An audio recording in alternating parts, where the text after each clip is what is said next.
नमस्ते सदा वत्सले मातृभूमि। हम लोग चर्चा करने जा रहे हैं राजनीति के एक ऐसे पड़ाव की जो इस समय की राजनीति का खेल खत्म कर दे।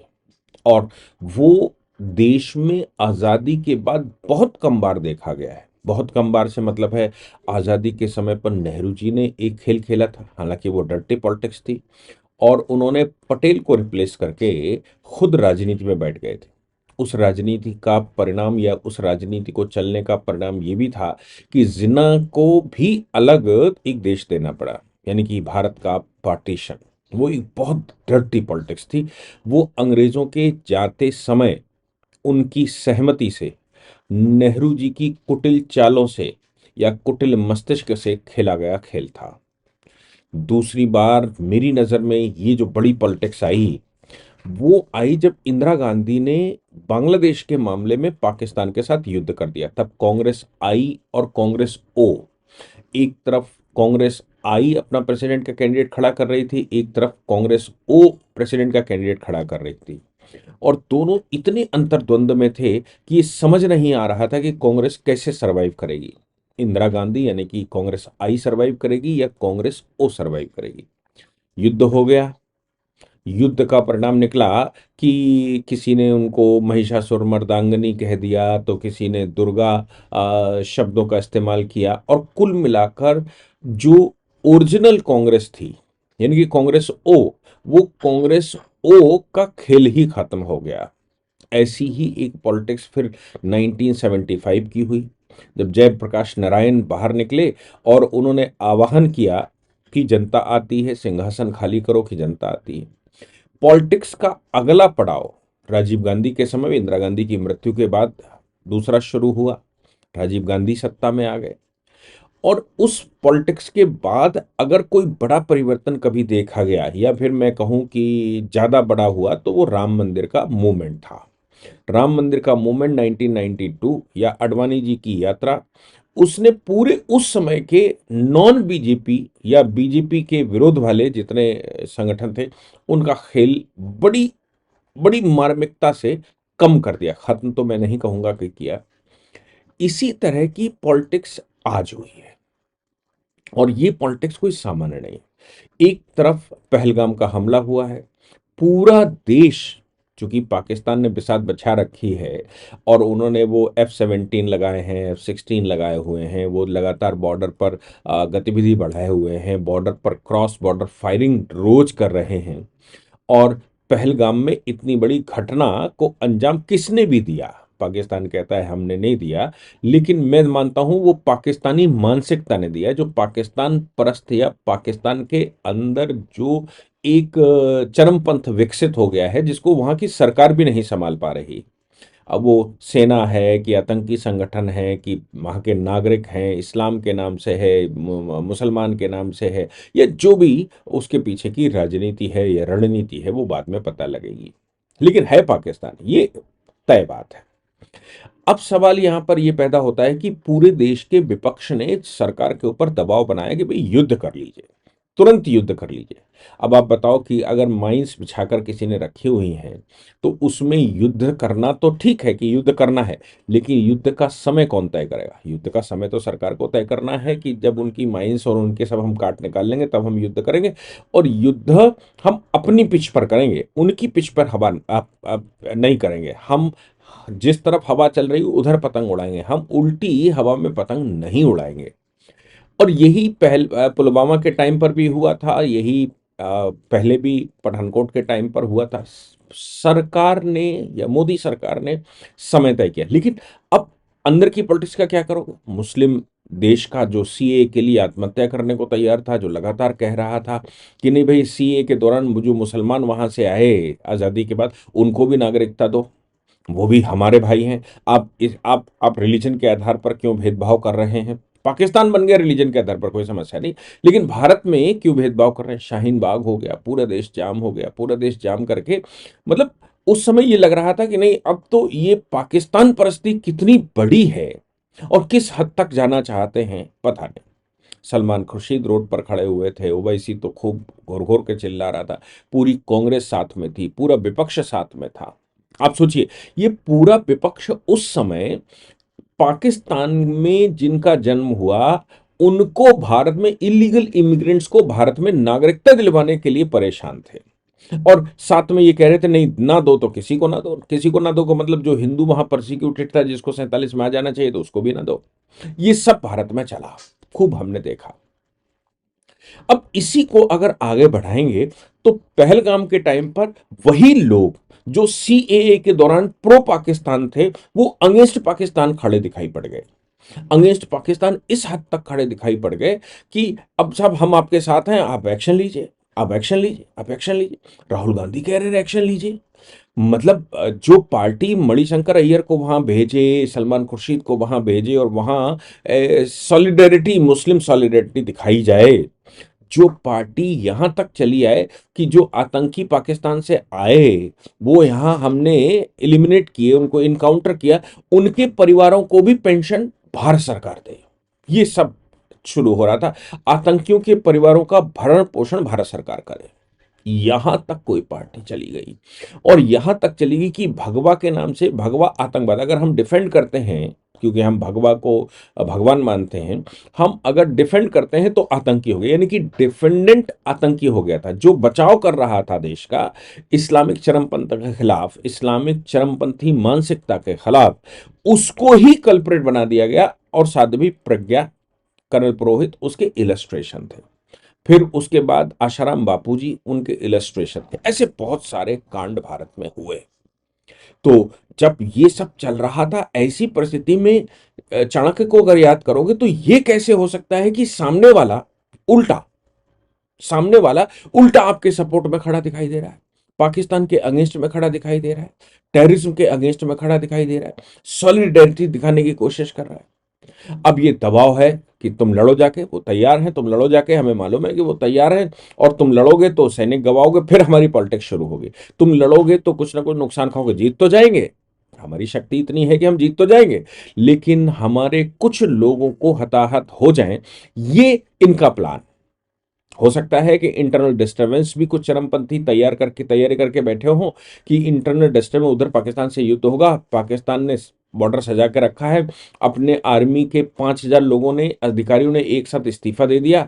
उस इस्तीफे के साथ साथ मुनीर ने अपना परिवार विदेश में भेज दिया, पाकिस्तान के बड़े पॉलिटिशियंस ने अपने परिवार सब विदेशों में भेज दिए, पाकिस्तान के जो रसूखदार लोग थे वो सब चले गए। आर्मी जब इस्तीफा देने लगे बॉर्डर से, तो इसका मतलब यह है कि मृत्यु उनके सामने खड़ी है, ये उनको पूरा एहसास है कि मृत्यु सामने खड़ी है।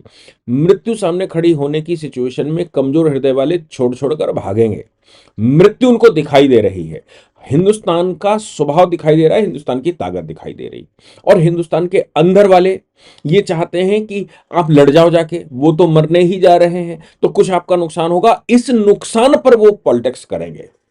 तो मैं कहता हूं कि ये क्यों नहीं कहते कि जब करना हो तब करिए, हम आपके साथ हैं, लेकिन अभी दबाव बहुत था अंदर। हो सकता है मैंने जैसे कहा इंटरनल डिस्टरबेंस की भी तैयारी हो कि युद्ध होगा तो इंटरनल डिस्टरबेंस करके कुछ ना कुछ फैसला करेंगे।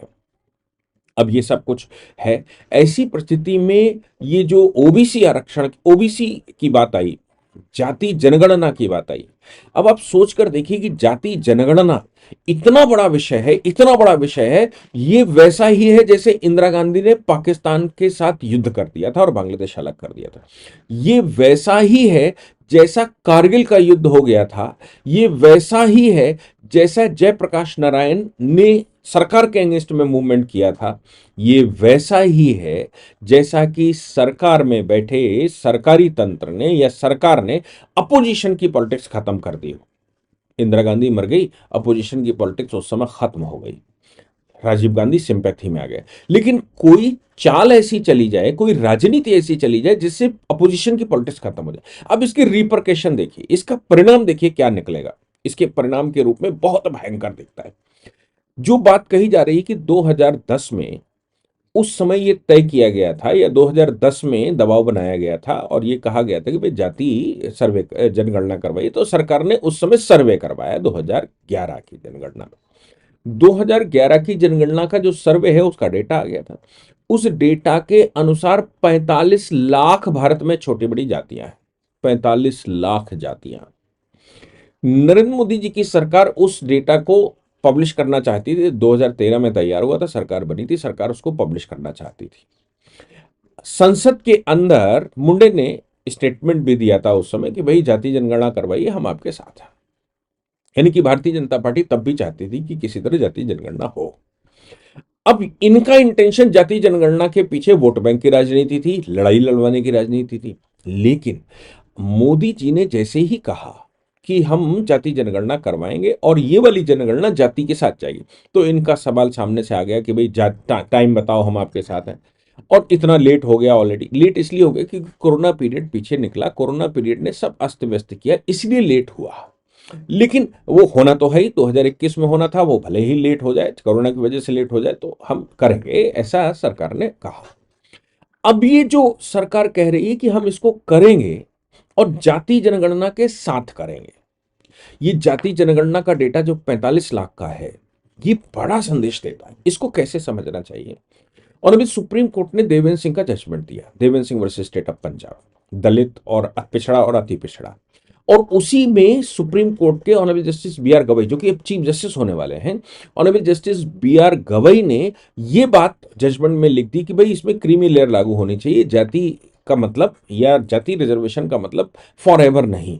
इसमें जो अंतिम पायदान का व्यक्ति है, जो जो जो क्लेमेंट है, उसको देना चाहिए।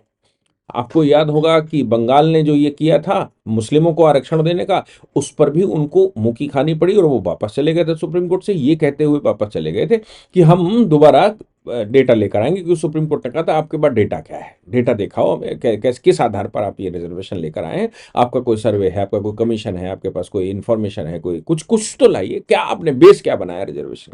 अब उसमें रिजर्वेशन का बेस तो सिर्फ पॉलिटिक्स थी, इसके अलावा तो कुछ थी नहीं, तुष्टिकरण था, उसके अलावा कुछ नहीं था। तो कुछ बता नहीं पाए तो केस विड्रॉ कर लिया। ऐसे बहुत सारे इलस्ट्रेशन मैं आपको बता सकता हूं। अब यहां पर सवाल ये पैदा होता है कि 27% ओबीसी रिजर्वेशन है। आपको मालूम है कि जब ओबीसी रिजर्वेशन आया 1989 में, तो बहुत सारी पॉलिटिकल पार्टियों का जन्म हो गया। जैसे समाजवादी पार्टी का जन्म हो गया, लालू प्रसाद का जन्म हो गया, नीतीश कुमार का जन्म हो गया, इन सबका जन्म। और उस समय जो दलित राजनीति का जन्म हुआ, मैं कहूं कि कांशीराम का जन्म हुआ, या मायावती उसमें निकल कर आई, या उधर पासवान निकल कर आए, ऐसे देश में जो आज अपोजिशन नॉन कांग्रेस दिखाई दे रहा है, वो सारा मोस्टली रिजर्वेशन की पॉलिटिक्स पर निकल कर आया। अब उसमें जब ओबीसी 27% हो गया, एससी एसटी 21% हो गया, तो कुछ एससी एसटी के लीडर बन गए, जाति के नहीं, एससी एसटी के लीडर बन गए। मायावती या कांशीराम एससी एसटी के लीडर बन गए।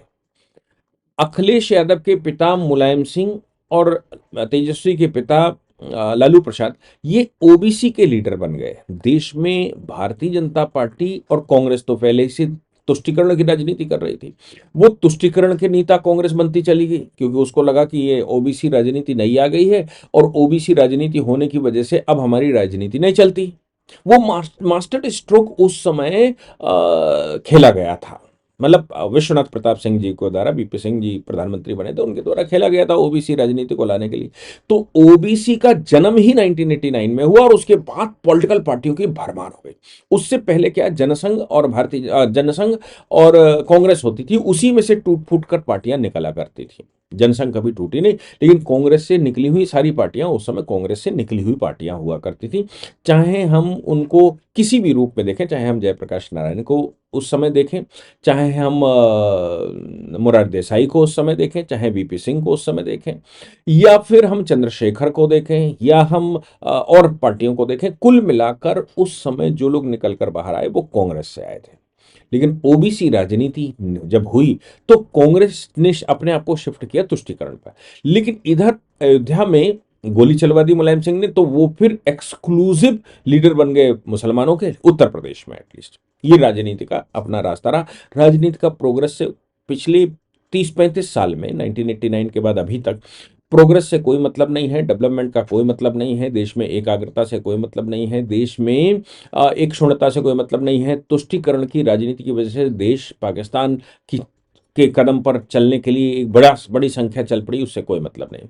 वो तो भारतीय जनता पार्टी आई तो उसने वो सब खेल, इनकी दुकानें बंद करी। अब लेकिन अभी ओबीसी जो तुष्टिकरण की राजनीति थी वो तो दुकान बंद कर दी मोदी जी ने, इसमें कोई शक नहीं।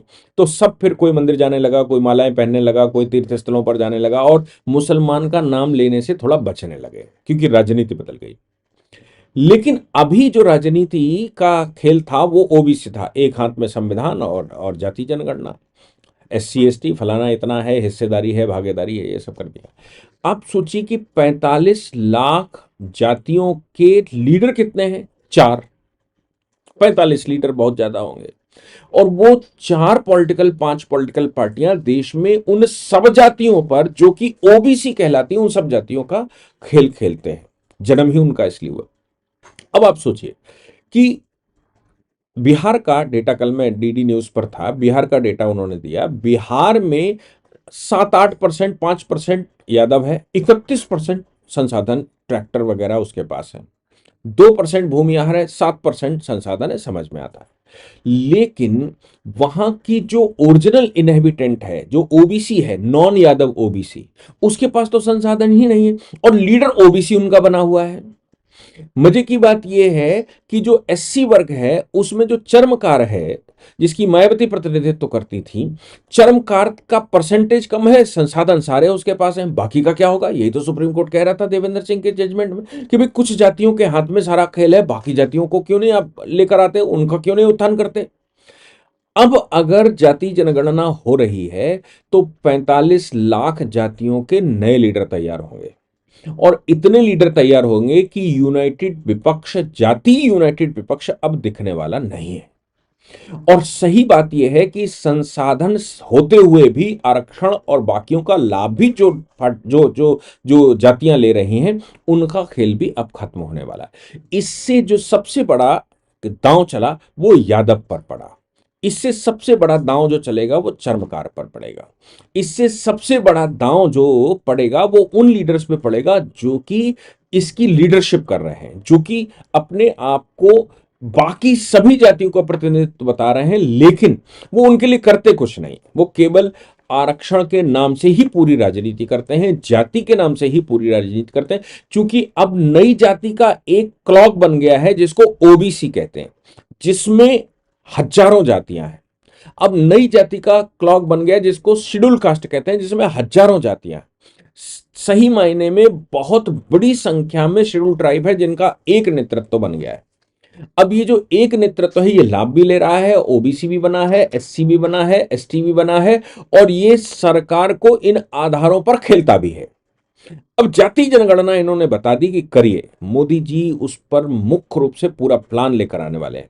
और पूरा प्लान लेकर आने वाले का मतलब ये हो गया कि जो माइक्रो जातियां हैं, जो सुप्रीम कोर्ट कह रहा है, जो माइक्रो माइनॉरिटी में जातियां हैं, उनको लाभ देना आवश्यक है ताकि ये आंकड़ा लगाया जा सके कि अगर हम कहते हैं कि ये सफाई कर्मचारी है, सफाई कर्मचारी से मतलब स्वीपर वर्ग है, स्वीपर वर्ग की सिचुएशन ओरिजिनली क्या है, चर्मकार की सिचुएशन ओरिजिनली क्या है, खटिक की या सासी की ओरिजिनल सिचुएशन क्या है, कितने संसाधन उसके पास है, क्या उनको अब ओबीसी राजनीति से बाहर जाना पड़ेगा, क्या अब वो सही मायने में दोबारा तय करना है जो पूजनीय सरसंघ चालक जी ने बिहार के चुनाव से पहले दो पिछले वाले चुनाव में कहा था कि भाई इसको फिर से रीएवेल्युएट करना है।